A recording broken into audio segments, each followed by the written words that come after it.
ಕರೆದಾಗ ಹೋಗ್ತೀರಿ ಕರೆಕ್ಟು. ನಿಮಗೆ ಕೆಲಸ ಆಗಬೇಕಂದ್ರೆ ಯಾರು ಕರೀಲಿ ಕರೀದೇ ಇರಲಿ ಡೆಲ್ಲಿಗೆ ಹೋಗಿ ಠಿಕಾಣಿ ಹೂಡ್ತೀರಿ. ನಾನು ಮುಖ್ಯಮಂತ್ರಿಗೆ ಹೇಳ್ತಾ ಇಲ್ಲ, ಅದು ಯಾವ ಪಕ್ಷಕ್ಕೆ ಹೈಕಮಾಂಡ್ ಸಂಸ್ಕೃತಿ ಇದೆಯೋ ಆ ಎಲ್ಲ ಪಕ್ಷಗಳ ನಾಯಕರುಗಳು ಕರೀಲಿ ಕರೀದೇ ಇರಲಿ ತಮ್ಮ ಕೆಲಸ ಆಗಬೇಕಂದ್ರೆ ಡೆಲ್ಲಿಗೆ ಹೋಗಿ ಕುಂಡಿರ್ತೀರಿ.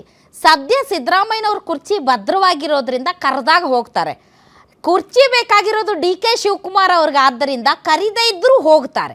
ಹಾಗಾದರೆ ಈ ಕುರ್ಚಿ ಕಿತ್ತಾಟ ಇನ್ನೂ ನಿಂತಿಲ್ವಾ? ನಾನಂತೂ ಫುಲ್ ಕನ್ಫ್ಯೂಷನ್ನಲ್ಲಿದ್ದೀನಿ. ನಾನು ಯಾವ ಇತ್ಯರ್ಥಕ್ಕೂ ಬರೋಕ್ಕೆ ನನಗೆ ಇಷ್ಟ ಇಲ್ಲ.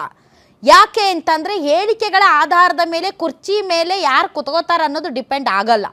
ಅದನ್ನು ಡಿಸೈಡ್ ಮಾಡಬೇಕಾದವರು ಹೈಕಮಾಂಡ್. ಆದ್ದರಿಂದ ಹೈಕಮಾಂಡ್ಗೆ ಒಲವೇ ಇಲ್ಲ. ಪಾಪ ಬಿಹಾರ್ ಎಲೆಕ್ಷನ್ ಆಗಲಿ ಅಂತಿದ್ರು, ಆ ಎಲೆಕ್ಷನ್ ಮುಗೀತು. ಈಗ ಅಸ್ಸಾಮು, ಕೇರಳ, ಪಶ್ಚಿಮ ಬಂಗಾಳ ಎಲೆಕ್ಷನ್ ಇದೆ. ಆ ಎಲೆಕ್ಷನ್ಗೂ ಕರ್ನಾಟಕಕ್ಕೂ ಏನು ಸಂಬಂಧನೋ ಸ್ವತಃ ರಾಹುಲ್ ಗಾಂಧಿ ಅವರೇ ಹೇಳಬೇಕು. ಪಾಪ ಅವ್ರಿಗೆ ಲೋಕಸಭೆಯಲ್ಲಿ ಮಾತಾಡೋಕ್ಕೆ ಬಿಡ್ತಿಲ್ಲ ಅಂತ ಅವರು ಈಗ ಅವಿಶ್ವಾಸ ನಿರ್ಣಯ ಅದು ಇದು ಅಂತ ಓಡಾಡ್ತಾ ಇದ್ದಾರೆ. ಡಿ ಕೆ ಶಿವಕುಮಾರ್ ಅವ್ರಿಗೆ ಟೈಮ್ ಸಿಗುತ್ತೋ ಸಿಗಲ್ವೋ ನನಗಂತೂ ಗೊತ್ತಿಲ್ಲ.